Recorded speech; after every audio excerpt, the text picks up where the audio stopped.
네, 시청자 여러분 안녕하십니까. 충북 시사토론창의 구본상입니다.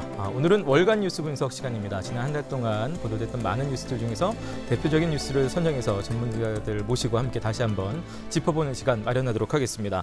먼저 나오신 분들 소개해드리죠. 청주대학교 정치행정학과 진재구 교수님 나오셨습니다. 네, 안녕하세요. 네, 그 옆으로 충청북도 변호사의 여성특별위원회 위원장 정일순 변호사 나오셨네요. 안녕하세요. 네, 반갑습니다.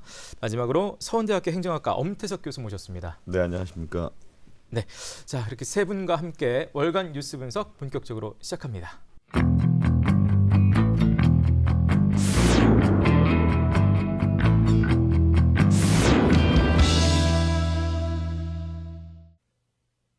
목포와 강릉을 3시간 30분 만에 오가는 이른바 강호선의 핵심은 기존 고속철로와의 연결.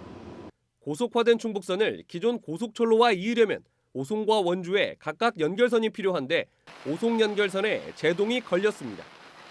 국토교통부가 철도기술연구원의 의견을 근거로 철로상에서 연결하는 방식은 기술적으로 어렵고 위험하다며 불가 입장을 사실상 확정했기 때문입니다.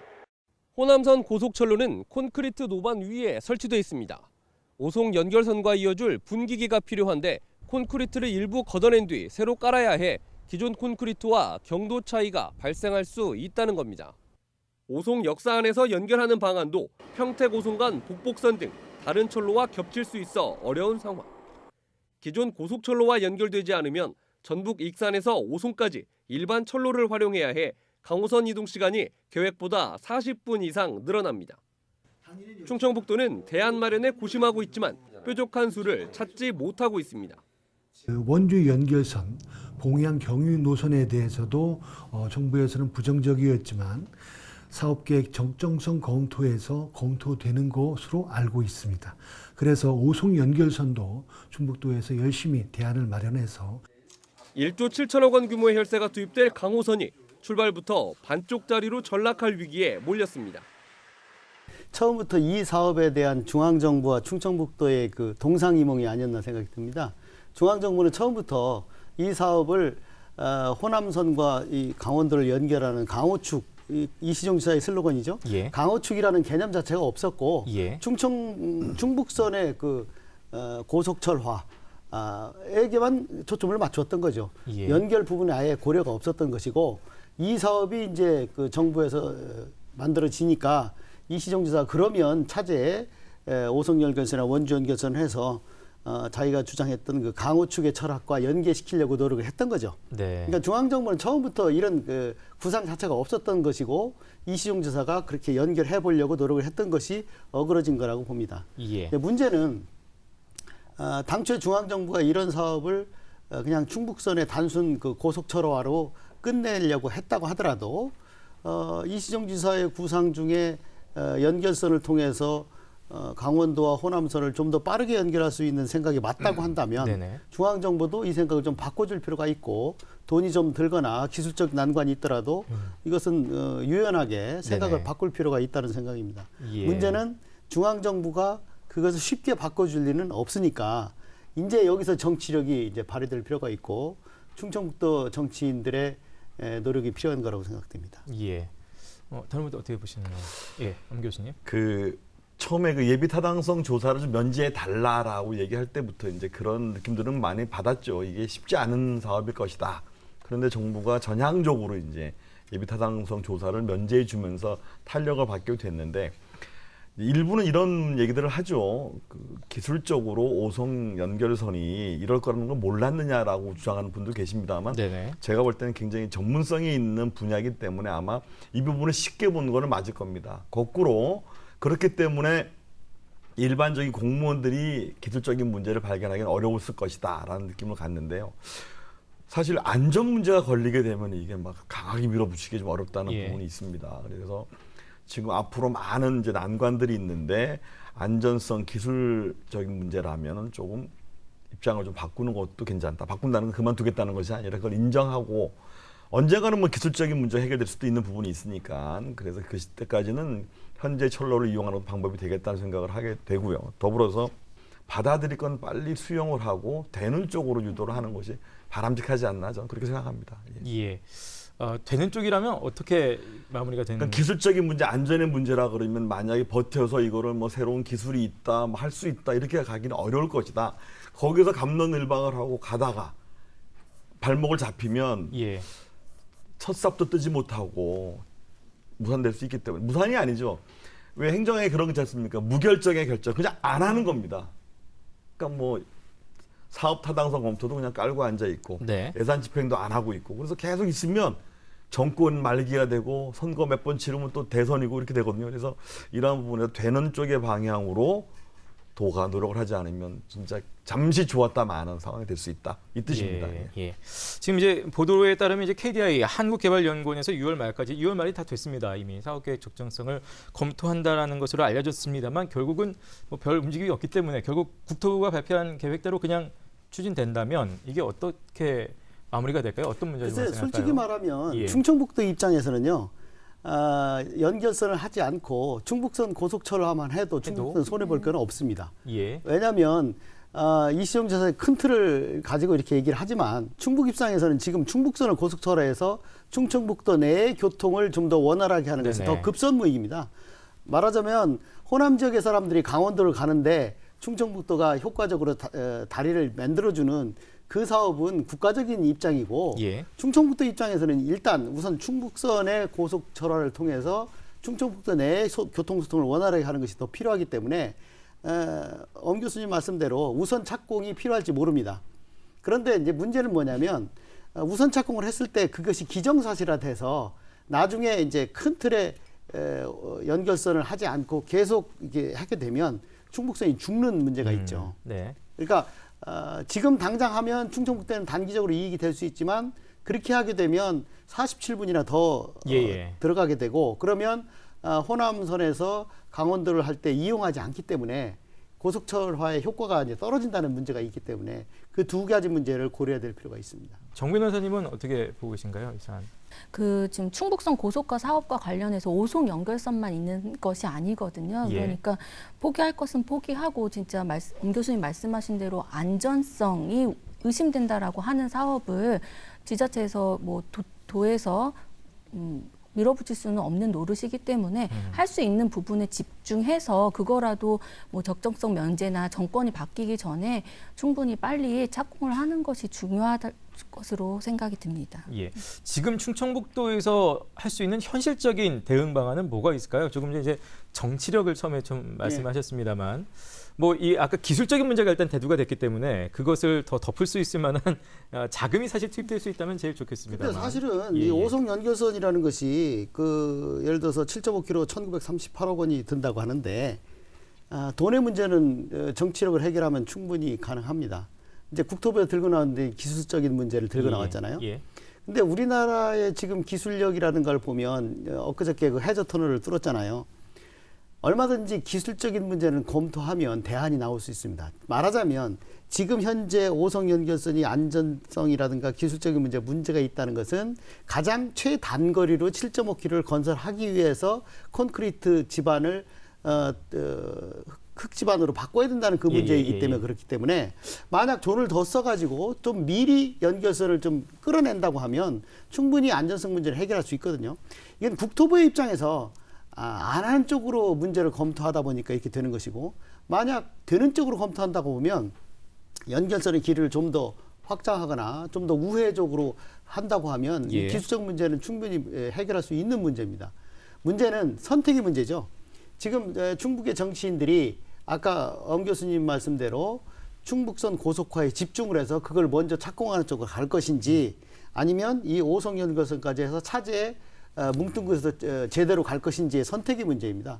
저는 거기에서는 판단의 문제이기 때문에 어느 것이 낫다 나쁘다 말할 수 있는 입장은 아닙니다. 네. 다른 분들 도의 현실적인 대응 방안 어떻게 교수님? 이게 상당 부분이 아니라면 거의 대부분을 정부 예산을 끌어와야 되는 상황인데 예타 면제가 되고 그 KDI에서 이제 사업 적절성 검토를 했는데 이제 그게 이제 오송 연결선에 대한 이제 검토죠. 근데 보나마나 벌써 6월 말인데 별 변화가 없을 거로 예상이 된다 그러면 저는 처음에 사업을 냈을 때 원안을 일단은 충실하게 가지고 가는 것이 바람직하다. 여기에 자꾸 뭘 덧대고 노선을 바꾸고 자꾸 이렇게 얘기를 하게 되면 저는 어렵다고 봅니다. 그러니까 우리 진 교수님 말씀대로 당연히 예산은 더 들어갈 것 같고요. 더 들어갈 것 같은데 그런 부분에서 사업을 빨리 착공하는데 원안이라도 충실하게 좀 착공이 되는 쪽으로 활동하는 게 좀 필요할 것 같습니다. 예. 근데 사실은 국토부 입장에서 보면 원주 연결선은 긍정적으로 검토를 하고 있거든요. 네네. 그렇다면 오송 연결선도 긍정적으로 검토하지 않을 이유가 없어요. 없다. 예, 예.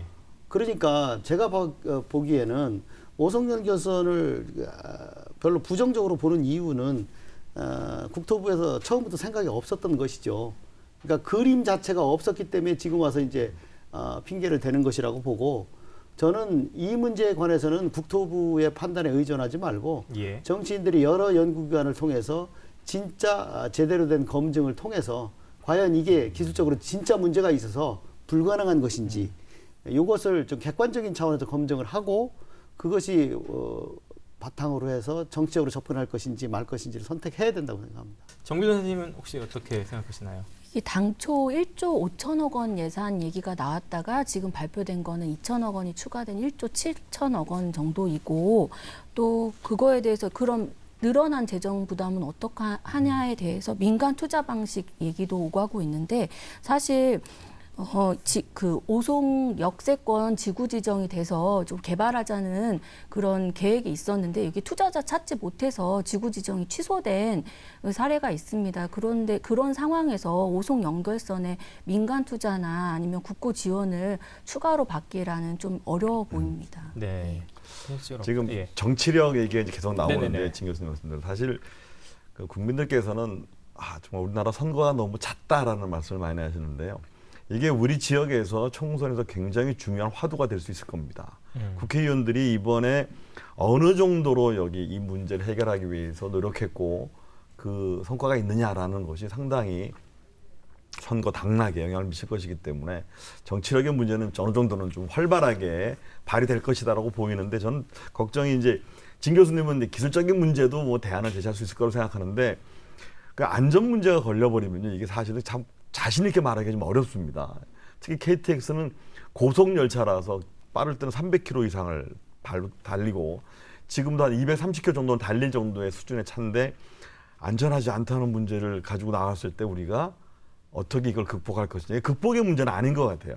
기술적이고 과학적인 접근을 해야 되기 때문에 그러한 부분에서 예산을 확보할 건지 아니면 그러한 어떤 전향적으로 아까 말씀드린 노선을 바꾸든지 뭐 하는 여러 가지 결과가 예상이 되기 때문에 좀 말씀하신 정치적인 정치력을 좀 보게 되지 않을까 싶습니다. 예. 예. 이런 가운데 이제 충북선 고속화 사업 관련해서 또 지역에서 이른바 뭐 민원들도 많이 들어오고 있습니다. 특히 구체적으로 이제 충북 북부 지역의 얘기가 되겠는데요. 예를 들어 충주에서는 동충주역을 신설해달라는 그런 목소리가 들려오고 있고, 또 제천에서도 봉양역 대신에 제천역을 환승역으로 해달라라는 시민청원이 지금 많이 들어오고 있는 상황인데요. 이에 대해서는 좀 어떻게 보시는지요? 글쎄, 그건 뭐 전형적인 뭐 숟가락 얹기죠. 네네. 왜 그런 말씀을 드리냐면, 어쨌든 정부에서 어떤 사업을 하게 되면 그 지역 주민은 부동산 값의 상승이라든가 또는 자기들의 편의성이나 여러 가지 걸 통해서 일찍 끌어오고 싶은 욕구가 당연히 생깁니다. 예. 근데 주민들의 개별적인 욕구가 표현되는 것이 대부분 정치인들의 이제 책략이 들어갑니다. 예. 정치인들이 이제 자기들이 정치적 이해관계가 엇갈리면 그걸 반대를 하지만 그거랑 맞아떨어지면 그런 주민들의 그 욕구를 일부러 부추기기도 하고 그것을 조직화하기도 하는 경향이 있거든요. 사실은 이번 이제 동충주역이라든가 그 제천 연결선 문제 같은 경우는 사실 기술적인 측면이라든가 경제성 측면에서 보면 결코 될 수 없는 사안이죠. 예. 그런데 그 지역에 이제 정치를 하시는 분들 입장에서 보면 그것을 내년 총선이라든가 이런 것과 연결하려는 의지가 상당히 깔려 있어요. 그렇기 때문에 이 기술적인 문제라든가 경제적인 측면에서만 본다고 한다면 그것까지 감안해주면 이제 아까 말씀드린 대로 충북선 고속화 문제가 다 좌초될 가능성이 있죠. 그래서 저는 그건 단호하게 말하자면 속가낼 필요가 있다 이런 생각이 듭니다. 왜냐하면 현실적으로 이 고속이라고 하는 관점과 예. 연결하는 관점은 양보할 것과 구별할 것이 있어요. 근데 이거를 전부 이렇게 끌어간다고 하면 지금 고속철의 의미가 전혀 없거든요.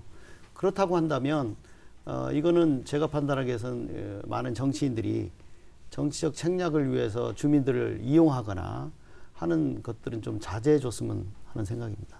예.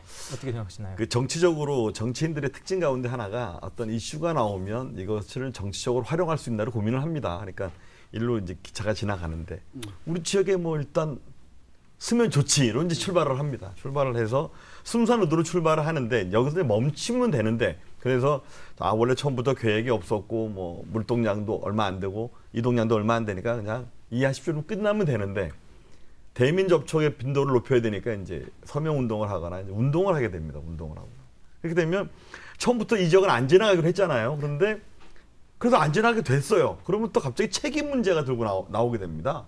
처음부터 여기는 안 쓰기로 했는데 세워달라 그랬다가 주민들을 다 이렇게 동원도 하고 흔들어 놨다가 끝내 안 서게 됐어요. 그런데 실패했다라고 그러면서 또 새로운 정치적 이슈로 끌고 갑니다. 그러한 부분에서 이게 소모적인 정치적인 논쟁이나 쟁점이 되지 않기를 제가 바라고요.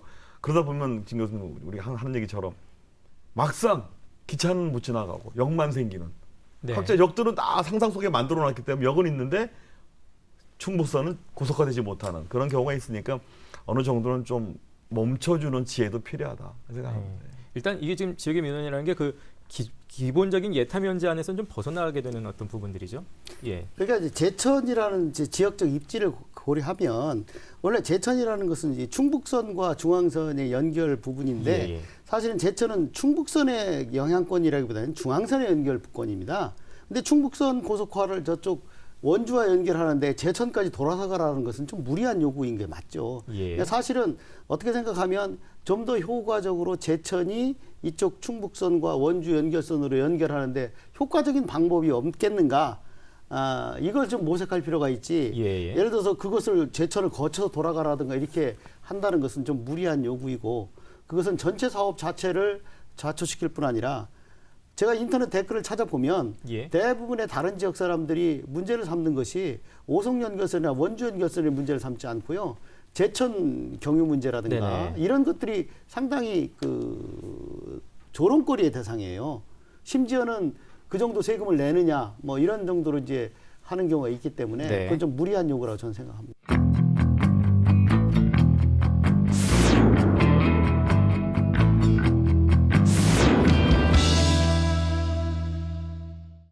반도체도 이천의 특산품입니다.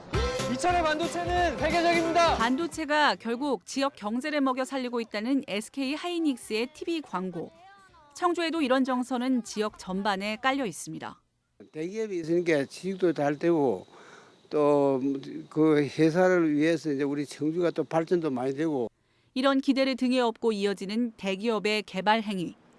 추가 공장 설립이 이어지며 하이닉스는 자체 전력 공급을 위해 오는 2023년까지 청주와 이천에 대규모 LNG 발전소를 추진하고 있습니다. 발전량은 각각 570메가와트, 원전 한 기에 맞먹는 용량입니다. 문제는 소각장과 산업단지에 둘러싸인 청주의 고농도 미세먼지와 주로 도심으로 향하는 바람 방향. LNG 발전의 경우 불완전 연소 과정에서 발생하는 질소산화물과 이산화탄소, 일산화탄소, 미연탄화수소가 미세먼지 원인이 된다는 학계 지적도 나와 시민사회단체는 들고 일어섰습니다. 전문가에 따르면 청주 산업단지에 LNG 발전소가 들어오면 서해안 석탄 화력 발전소에 의한 영향보다 더 크다고 한다. 청주 시민의 건강과 안전은 완전히 무시한 횡포이다. 현재 한전의 전력 공급은 충분한데 생산 단가를 더 낮추려는 목적이 아니냐는 눈길도 보내고 있습니다.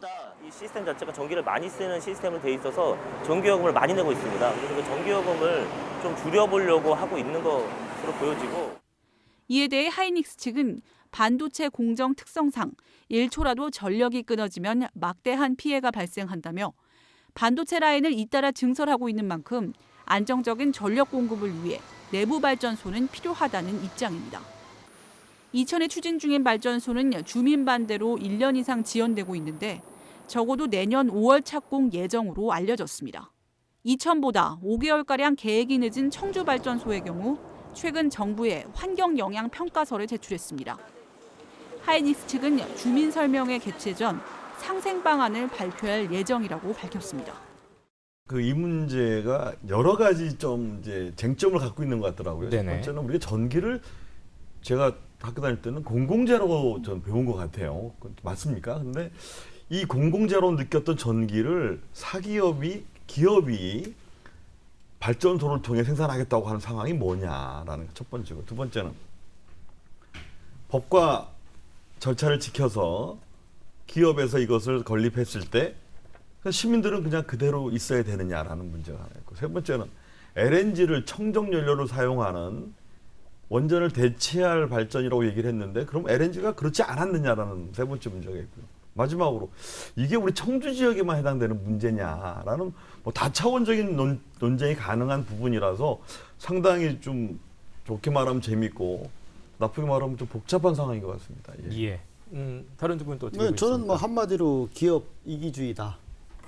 지금까지 그러면 전력 생산을 안 하고 생산을 못 했느냐. 한전으로 공급을 받았잖아요. 예. 전력 공급을 받았기 때문에 단순히 뭐 전력 공급이 중단됐을 때 피해가 크기 때문에 발전소를 건설해야 되겠다라는 식의 판단이라고 한다면 그 전력 공급을 통해서 생산되는 여러 가지의 대기 오염 문제에 대해서 책임을 져야죠. 예. 근데 거기에 대해서는 책임을 안 지겠다는 겁니다. 아닙니까? 지금 우리가 흔히 그 산자부가 LNG 발전이 뭐 석탄 발전의 그 3분의 1 이하의 대기 오염 물질을 만들어낸다고 하지만 네. 지금 현 정부가 원전조차도 미래의 환경 재앙을 유발할 수 있기 때문에 원전을 폐기하는 대체 에너지 산업을 가고 있잖아요. 예. 그런데 지금 LNG 발전은 우리가 LNG 자체가 청정연료라는 것 때문에 꽂혀서 그렇지만 사실은 LNG 발전도 기존의 석탄 화력 발전이나 마찬가지로 LNG도 화력 발전입니다. 예. 원리가 똑같아요. 태워서 발전을 하는 것이기 때문에 예. 태우는 과정에 불안전 연소가 있게 되면 여러 가지 형태의 미세먼지라든가 대기 오염 물질이 나오게 되는데 그것을 완벽하게 처리할 수 없는 상황에서 강행한다는 것은 매우 무책임한 발상이다. 문제는 이 사안을 접하는 정치권의 생각이, 정치권의 노력이 큰 차이가 있다는 겁니다. 이천이나 대전의 경우에는 그 지역의 자치단체장이 상당히 적극적으로 개입을 해서 이 문제를 바라보고 있는 반면에 청주는 그냥 팔짱을 끼고 있다는 것이 더 문제죠. 저는 이 문제는 당연히 기업 입장에서는 자기들이 유리한 쪽으로 이 문제를 갖고 갈 것인데 네. 그러면 그 문제를 주민의 대표기관인 자치단체라든가 중앙정부가 어떻게 바라볼 것이냐가 더 중요한데 이 문제에 관해서 청주시나 충청북도가 매우 소극적인 자세를 취하고 있다. 이것이 지금 우려스러운 문제이고 시민단체만 나서고 있다는 것이 걱정스러운 일이죠. 예. 변호사님 어떻게 생각하고 계신가요? 이 LNG의 경우에는 법률상으로 청정 연료로 분류되어 있기 때문에 별다른 법적 규제가 없다는 문제점이 있는 것 같습니다. 그래서 그 대부분 환경 영향 평가를 거치게 되어 있지만 이거 통과될 것으로 보이고 주민 공청회의 경우에도 그 절차를 거치면 되는 것이지 모든 동의를 얻어야 되는 것은 아니기 때문에 이것을 강행할 경우 별다른 그 대안이 없다는 것입니다. 더군다나 LNG 발전소 자체를 짓지 말라 이것이 아니라 청주의 경우에는 이 LNG 발전소가 도심 속에 들어온다는 데 문제가 있고 말씀드린 대로 법률상 별다른 규제가 없기 때문에 굴뚝 높이 제한도 없습니다. 그래서 굴뚝 높이도 70m 이하로 되게 낮게 지어지기 때문에 청주와 같이 이런 분지형 구조에서 이런 대륙에 그 좀 대기가 움직이지 않을 경우에는 그 피해가 더 크다는데 큰 문제점이 있는 것 같습니다. 예. 이 문제는 이제 산자부의 그 직무유기도 깔려 있는데요. LNG 자체가 청정연료로 해서 LNG 발전이 문제가 없다는 것이 아니거든요. 그렇다고 하면 그거에 대한 법적 검토라든가 여러 가지 그 영향에 대한 검토를 통해서 법적 미비를 좀 더 완비해 놓은 상태에서 이 문제를 접근해야 되는데 그 LNG가 깨끗한 연료니까 그 LNG가 깨끗한 연료라는 것은 지금 이제 그것을 차량 연료로 쓴다든가 이럴 경우에 문제가 없다는 것이지 이것이 발전하는 과정에서 불안전 연소가 됐을 때의 피해라든가 이런 거에 대한 광범위한 검토가 안 이루어졌잖아요. 예. 그런 것들이 먼저 이루어진 다음에 허가를 내던가 환경영향 평가를 다시 한다든가 해야 되는 문제이죠. 예. 이거는 이제 자치단체뿐 아니라 중앙정부의 그 적극성 문제도 좀 깔려 있다고 봅니다. 예. 실질적인 피해에 비해서 이제 현재 이제 갖춰져 있는 법 체계 안에서는 이게 또 마땅한 적법한 어떤 절차를 밟을 것이 예상되기 때문에 사실은 더 지금 문제가 되는 것 같은데요. 그렇다면 일단 하이닉스에서도 이걸 뭐 아까 얘기도 좀 나왔습니다만 굳이 발전소 건립을 하려는 이유는 뭘까요? 이런 것들 다 예상되는 문제도 있고 할 텐데. 근데 제가 조금 전에 말씀드린 것처럼 첫 번째는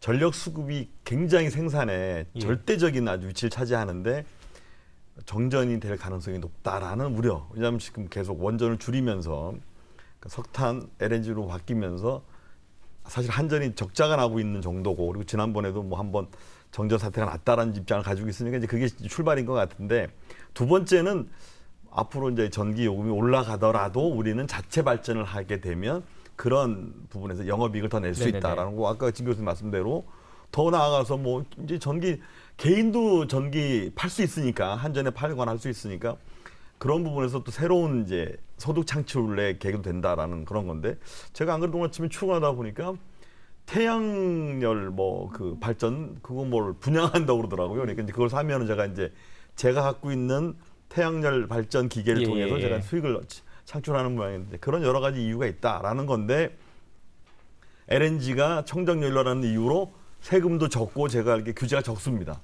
그러다 보니까 이제 이런 발상을 하게 되는데, 만약에 이런 법의 어떤 불비 그리고 절차의 간소화로 인해서 만약에 건립이 가능해지는 상황이 된다 그러면 정말 이 중간에 중앙정부나 지방자치단체, 시민단체의 역할이 없으면 주민과 기업의 정말 정면 충돌이 일어날 수 있는 그런 상황이죠. 예. 표면적으로는 SK 하이닉스가 자기들의 그 전력 공급의 안정성을 표면 내세우고 예, 예. 있지만, 이면을 들고 들어가 보면 이것은 SK가 발전 사업에 진출하는 겁니다. 아, 네. 발전 사업에 이걸 디딤돌에서 발전 사업에 진출하는 겁니다. 왜 그러냐면 지금 정부에서 이제 대체 에너지라든가 또는 여기 그 청정 에너지 사업으로 여러 가지 신재생에 집중하고 있잖아요.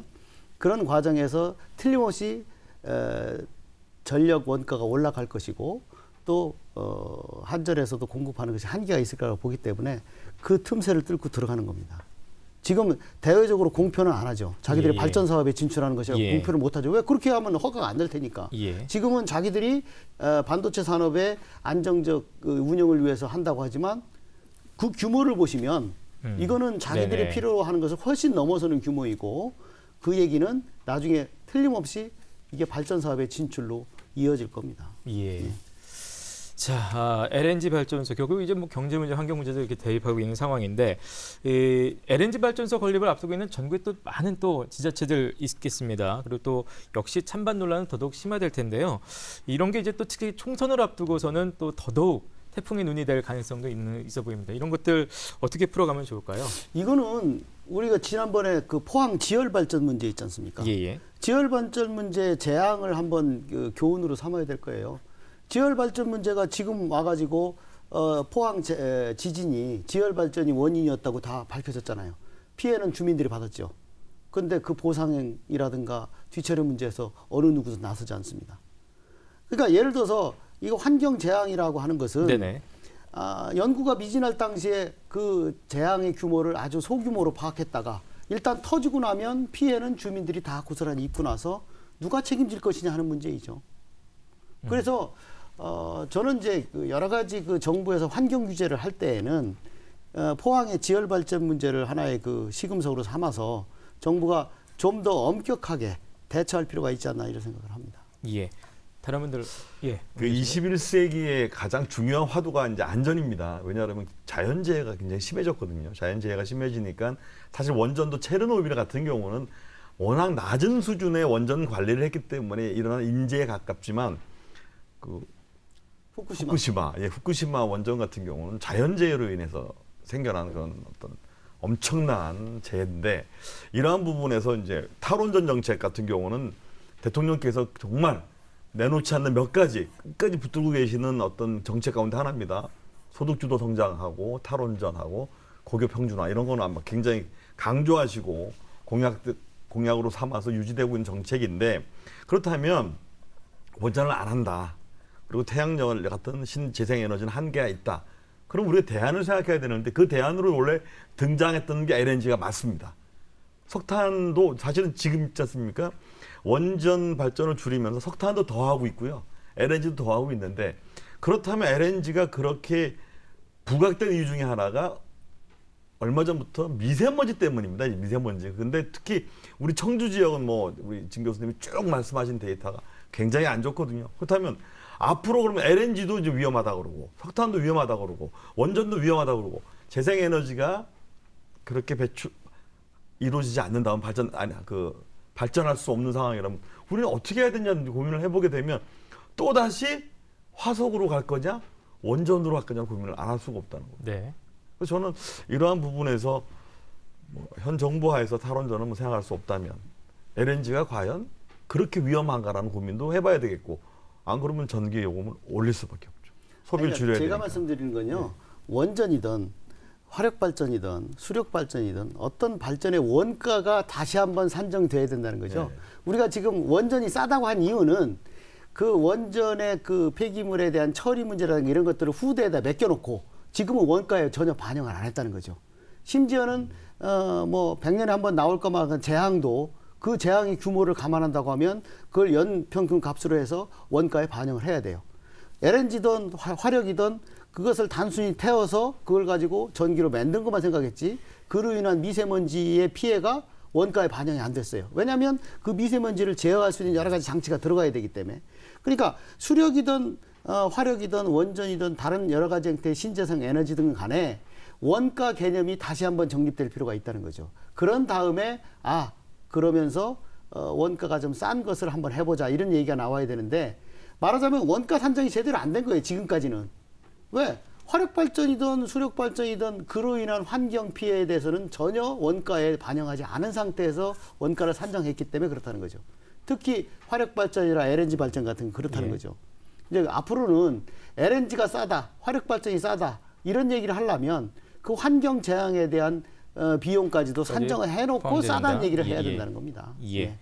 아까 이제 김 교수님 뭐 포항 얘기도 하셨습니다만 변호사님 혹시 이 발전소 건립 관련해서 어떤 판례들도 있습니까? 우선 판례에 앞서서 말씀드리고 싶은 게 그 옆에 대전 얘기를 먼저 드리고 싶은데요. 대전에서는 3월 달에 LNG 발전소 건립에 대해서 투자 협약식이라는 거창한 명목으로 지금 뉴스 보신 것처럼 LNG 발전소 건립이 지역사회 투자 일으키는 것처럼 이제 대대적으로 선전을 한 바 있습니다. 근데 역시나 시민들의 반대에 부딪혀서 6월 20일에 대전시장이 시민들의 의견 수렴이 부족했다라는 이유로 이거를 이제 취소하겠다는 뜻을 내비쳤다고 하는데요. 다만 그 이후에 이미 이제 선행행위라고 보이는 투자협약식 같은 것을 체결했으니까 그 시행사 입장에서 이제 대전시를 상대로 소송이 들어올 수는 있을 것 같지만 이런 대전시장의 정치적인 결단을 좀 청주시도 한번 좀 헤아려 봤으면 하는 입장이 있고요. 또 이제 통영에 LNG 발전소가 건립되려고 했었는데 그 당시에 현대산업개발이 자회사를 통해서 LNG 발전소 건립하려고 했었는데 주민 반대에 부딪혀서 오랫동안 마땅한 부지, 토지 수용 절차도 제대로 밟지 못하고 해서 좀 지연된 경우가 있습니다. 그래서 일정 기간 내에 이 후속 절차를 밟지 못해서 지정 취소가 됐다가 다만 이제 그 취소 소송을 했겠죠. 그랬더니 이제 법원에서는 그 취소가 부적법하다는 것은 아니고 이미 현대산업개발 측에서 뭐 어떤 많은 이제 착공 행위들을 했다는 이유로 취소하지 말고 좀 건립을 해줘라라고 한 판례들이 있었습니다. 그리고 아까 말씀드린 것처럼 이게 이제 법상 엄격한 규제를 받지 않기 때문에 대전의 경우나 이런 뭐 시행사가 소송을 하든 주민들이 환경권 침해를 이유로 소송을 하든 참 결과를 장밋빛 결과를 예견할 수 없어서 좀 안타까운 마음입니다. 예.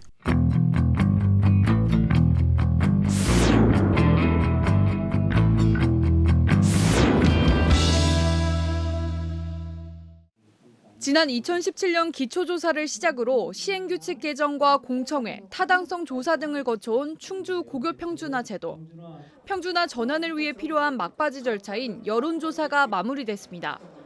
지난 22일부터 일주일 동안 충주 지역 초등학교 6학년과 중학교 1, 2학년 학생, 학부모와 교원, 운영위원과 의원까지 모두 11,473명이 참여했습니다. 개표 결과 무효표를 제외한 11,273명 가운데 8,696명이 찬성해 77.14%의 찬성률을 보였습니다. 응답자의 3분의 2 이상, 66.7%가 찬성해야 하는 시행 조건을 10%포인트 넘게 웃돈 수치입니다. 마지막으로 도의회 의결 절차가 남았지만 요건을 갖춘 만큼 무난히 통과될 전망. 현재 중학교 2학년이 고교에 진학하는 2021년부터 읍면 지역을 제외한 동지역 6개 학교에서 시행될 예정입니다. 더 신중하게 투표를 해야 된다고 생각을 해서 부모님 그리고 선생님을 비롯한 많은 친구들과 의논을 해서 결정을 했습니다. 중간으로 맞춰지면서 공부 같은 거 할 때 부담감이 조금 덜할 것 같아요. 학교 간 차이를 줄이기 위한 시설 개선 비용 지원과 공동 교육과정 운영 등의 정책도 기대됩니다. 충주시 고등학교가 상향 평준화될 수 있도록 교육 정책을 마련하고 행재정적 지원이 확대될 수 있도록 노력하겠습니다. 주민들이 자발적 의사로 평준화를 도입했다고 하는 것에 의미를 두고요. 네. 저는 그 과거에 비해서 학교 교육에 대한 그 주민들의 인식이 좀 바뀌어가고 있다 이런 생각을 합니다. 인식이 어떻게 인식이 바뀌었다는 얘기는 평준화를 하지 않고 입시를 통해서 수월성 교육에 좀 더 초점을 두었던 그 일반 국민들이 네. 이제 평준화를 통해서 보편화 교육에 좀 더 방점을 두고 있다 이런 생각을 하는 거죠. 예. 네, 변호사님. 저 초등학교 아이를 두고 있는데 네네. 저도 투표하고 싶다 그런 마음이 좀 들었습니다. 여기 영상 보신 것처럼 그 교육청에서는 학교별로 이제 투표함 둬가지고 여기에 찬반을 의견은 했다고 하는데요. 그 지금 뭐 상위권 제외하고 뭐 아니면 관심이 없는 뭐 최하위권 학생들이나 학부형들을 제외하면 도교육청이 이렇게 학교별로 투표함을 둬서 개표하고 개표 결과를 보게 되는데 이것을 좀 소신 있게 할 수 있었을지 의문이고 이거에 대해서 이제 법에는 학생과 학부모 등이라고 표현했기 때문에 문제가 없다라고 하지만 뭐 그 등의 부분에 있어서 청주 일반 시민, 예비 중학생, 부모 이런 게 꼭 제외될 필요성은 없다고 보이거든요. 그래서 저는 좀 이 정책 결정 과정이 좀 안타까운 모습이 있는 것 같습니다. 더 폭넓은 의견을 좀 수렴했어야 된다라는 말씀이신가요? 예. 일단 엄 교수님도 어떻게 보셨는지. 오늘 그 우리 대기실에 이렇게 앉아 있는데 보니까 이 고등학교로 갈 때 다 다른 제도화에서 갔더라고요. 여기 진 교수님은 비평준화 시대 거의 마지막이시고 저는 거의 완전 평준화. 그러니까 외고 과고도 없는 다 그냥 연합고사만 보면 몇 점 이상 고등학교 정원에 따라 딱 그 숫자만큼 뽑아서 집 근처로 배정하는 그 시절이고 또 우리 앵커랑 우리 그 정 변호사님은 또 외고 과고가 있던 시절을 그렇죠. 그래서 근데 오늘 그 투표 결과를 보니까 이런 것 같아요.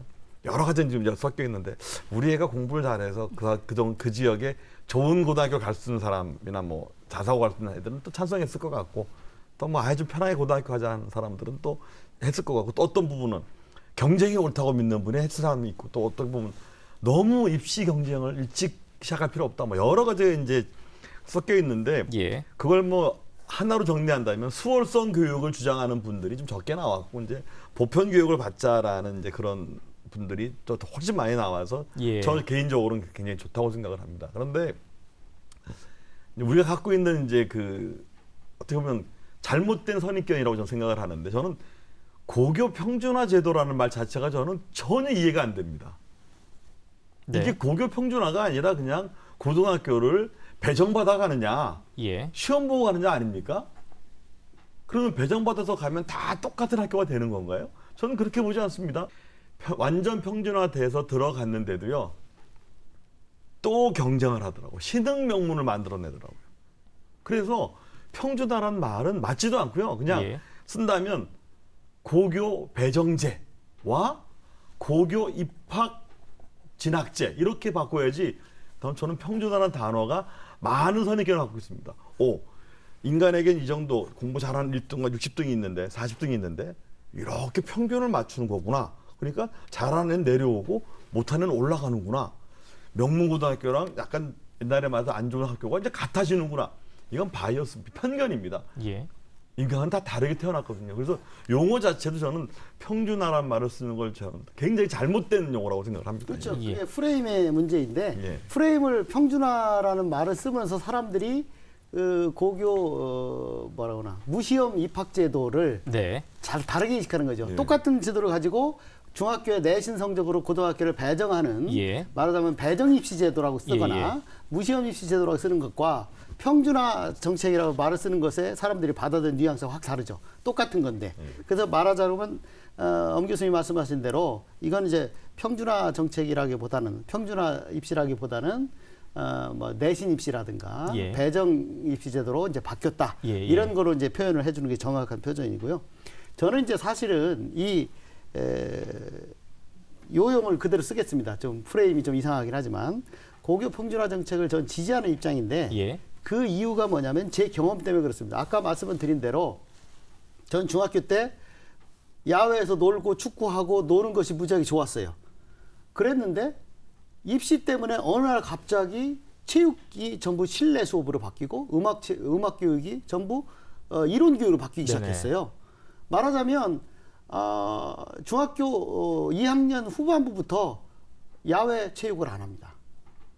한창 성장기에 있어야 되는데 음악도 노래를 안 하고 악보만 보는 연습을 하고 예. 시험 위주로 이제 가게 되는 거죠.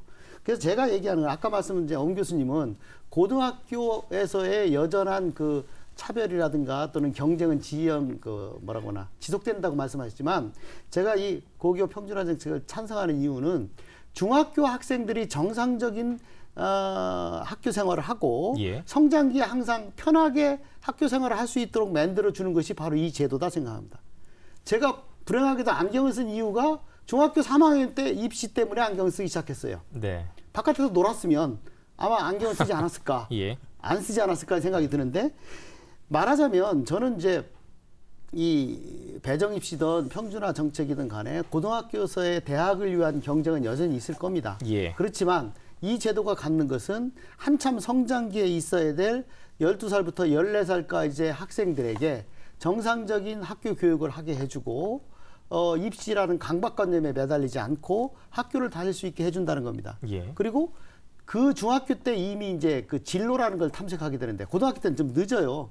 중학교 때 이제 재능이라든가 여러 가지를 봐야 되기 때문에 예. 다양한 모든 과목을 통해서 중학교 때 진로를 탐색할 수 있도록 해줄 수 있고 그런 점에서 보면 중학교 교육 과정을 정상화할 수 있다는 측면에서 이 제도가 상당히 의미가 있지 않느냐 이런 네. 생각이 듭니다. 14살에서 16살의 그 중학생 아이들의 그 성장기를 생각할 때 예. 의미가 있다. 예. 일단 두 분은 뭐 고교 평준화 찬성하신다는 말씀을 명확하게 해주셨는데 혹시 정 변호사님은 뭐 지금 어떻게 생각을 하고 계신가요? 저도 이 건에 대해서는 변호사가 아닌 학생이었고 또 예. 초등학교 학생 부모를 둔 입장에서 말씀을 드리보면 당시 고교 평준화를 도입하는 논리들은 그런 지금 말씀하신 대로 중학교 교육을 정상화하고 네. 사교육비 부담을 줄이고 예. 고교 간 서열을 해소하고 뭐 이런 예. 것들이 있지 않습니까? 근데 대학에서 현실적으로 대학의 서열화가 엄격히 존재하는 이 마당에 중학교 때부터 좀 경쟁을 하게 하는 것이 무엇이 나쁜지 의문이고 또 그 평준화 도입 취지처럼 현재 그래서 평준화된 시점에서 또는 그 지역에서 사교육비가 절감이 됐는지 의문입니다. 오히려 수준 중2층 아이들을 대상으로 수업을 하다 보니까 또 공부를 잘하는 학생들은 조금 더 수준 높은 학습을 하기 위해서 사교육을 하고 예. 또 그 밑에 있는 친구들은 또 더 배우려고 하고 하는 부분이 있기 때문에 저는 결코 사교육비 부담이 절감되지 않았다라는 생각을 하고 지금 최근에 자사고 역시 지정 취소 논란이 예. 되고 있는데 그 이제 자사고에 대해서는 학비가 비싸다. 이것도 소수의 특권 계층을 위한 것이다라는 논리들이 있습니다. 그렇다면 오히려 형편은 안 되지만 공부 잘하는 학생들이 시험을 통해서 저렴한 비용으로 교육을 받을 수 있도록 이렇게 비평준화된 학교가 있는 것이 그 친구들을 위해서도 더 옳은 일이 아닐까라는 생각을 좀 하고 있습니다. 예. 지금 뭐 자사고를 콕 집어서 얘기를 해주셨는데요. 혹시 뭐 평준화 찬성을 하시니까 그 부분에 대해서는 어떻게 생각하시는지? 사실 우리나라에서는 이 그 사립학교가 좀 기형화돼 있죠. 사실상 많은 분들이 사립학교하면 학생들이 등록금을 온전히 부담하고 그 재단에서 교사들의 월급을 다 주는 거로 알고 있지만 우리나라의 그 사립 중고등학교의 경우에는 교사들의 월급조차 정부에서 전액 지급합니다. 그리고 사립학교에서 건축을 신축한다든가 할 때 절반 정도를 정부의 재정 지원을 합니다. 그렇다는 얘기는 우리나라의 그 사립학교는 사립학교 아니죠. 사실상 공립학교입니다. 그럼에도 불구하고 여러 가지 그 인사권이나 이런 것들 이제 재단에서 쥐고 있지 않습니까? 그런 걸 감안한다고 보면 아까 말한 대로 사실은 우리나라의 대부분의 사립학교 과거에 정부가 재정이 열악할 당시에 많은 사립학교를 세우도록 장려를 했고 그 와중에서 큰 역할을 했던 건 사실이기 때문에 지금 시점에서는 이 사립학교 중에 상당 부분은 말하자면 완전히 자율적으로 운영할 수 있는 자립형 사립학교로 전환하고 두고 일부는 공립학교로 전환을 하도록 이렇게 유도를 해서 완벽한 사립고와 공립고로 이원할 필요가 있다. 그리고 아까 말한 대로 사립고를 운영하는 과정에서 등록금이 비쌀 경우에는 예. 일부 학생들의 등록금은 기부금이라든가 여러 가지 통해서 장학금으로 지원할 수 있는 예. 그런 여러 가지 형태 이제 자립형 사립학교를 둔다고 하면 예. 사립학교에 대한 거부감이 상당히 줄어들 것 같은 느낌이 드는데 지금은 사립학교라고 하지만 학교 간의 편차가 워낙 크고 예. 그 시설 상태가 상당히 차이가 남에도 불구하고 강제로 배정하게 하니까 지금 학부형 입장에서 보면 좋은 사립학교에 배정을 받으면 시설이 좋잖아요. 예. 근데 아주 그 나쁘다기보다는 이제 열악한 예. 시설의 사립학교에 가게 되면 내 의지와 상관없이 거기를 가서 우리 자녀를 보내야 되니까 학부형들이 불만을 갖게 되는 거거든요. 그렇다고 한다면 그런 면을 감안하면 대부분의 사실상 공립학교인 이 사립학교들을 이제 공립화하고 진짜 독립이 가능하고 예. 자립 운영이 가능한 학교는 이제 온전한 사립학교로 전환하는 정부의 결단이 좀 필요한 시점입니다. 예. 자, 고교 평준화 소식까지 다뤄봤습니다. 마지막으로 혹시 하실 말씀이 있으시거나 혹은 또 소개할 만한 댓글 있으시면 좀 부탁을 드리겠습니다. 최근에 예. 그 충북도에 그 명문고 만드는 문제 막 나오고 뭐 그러니까 자사고 평가도 맞물려서 전북 상산고를 충북으로 이렇게 하는 댓글이 있더라고요. 아유 그냥 모든 문제 자사고 저기서 땡 떨어지면 일로 오면 모든 문제 다 해결된다. 그 욕구가 있는 거죠. 자사고 같은 그런 학교 명문고라는 그런 지향점도 있고 또 우리 정민 변호사님도 좀 똑똑한 애들끼리 모여서 공부하는 거 좋다라는 입장도 있으니까 그런 댓글까지 나오는 것 같습니다. 예. 좀 마지막으로 꼭 제가 하고 싶었던 얘기는 제가 대학 교수라서가 아니라 초, 중, 고가 다 대입을 목표로 교육이 이루어집니다. 엄마 아빠도 막 그냥 헬리콥터 마음 해가지고 맨날 데려다 주고 가외 가고 하는데 몇 가지 사라지지 않는 것들은 분명히 있습니다. 정부가 사교육을 없애겠다. 불가능한 일입니다. 경쟁사회에 어떻게 하든 더 나아가려는데 인간의 이기적인 본성은 비교 우위를 점하려고 그래요. 이왕이면 좋은 고등학교 좋은데. 사교육 없애겠다, 경쟁을 줄이겠다, 이건 불가능하고 마지막으로 그렇게 대학을 바라보는데 애들 대학만 들어가면 관심을 딱 끊어요. 네. 엄마들이 그렇게 중고등학교는 잘 찾아가시는데 대학은 안 오시더라고요. 사고 안 터지면. 그래서 대학 교육에서 세계적인 경쟁력도 다 드러나는데 막상 대학이 목표인데 대학에만 관심이 없다. 그런 안타까움이 있습니다. 예. 예. 알겠습니다. 지난 한 해 동안 지역민들의 뉴스를 관심 끌었던 뉴스를 함께 뽑아서 들어봤던 월간 뉴스 분석입니다. 세 분 감사드리겠습니다. 고맙습니다. 예. 네, 전문가들과 함께 해봤습니다. 월간 뉴스 분석. 저희는 앞으로도 지역의 문제를 더욱더 깊이 있게 좀 들여다보고 현실적이고 다양한 대안을 찾기 위해서 노력하겠습니다. 충북 시사토론창 오늘 순서는 여기서 마치겠습니다. 고맙습니다.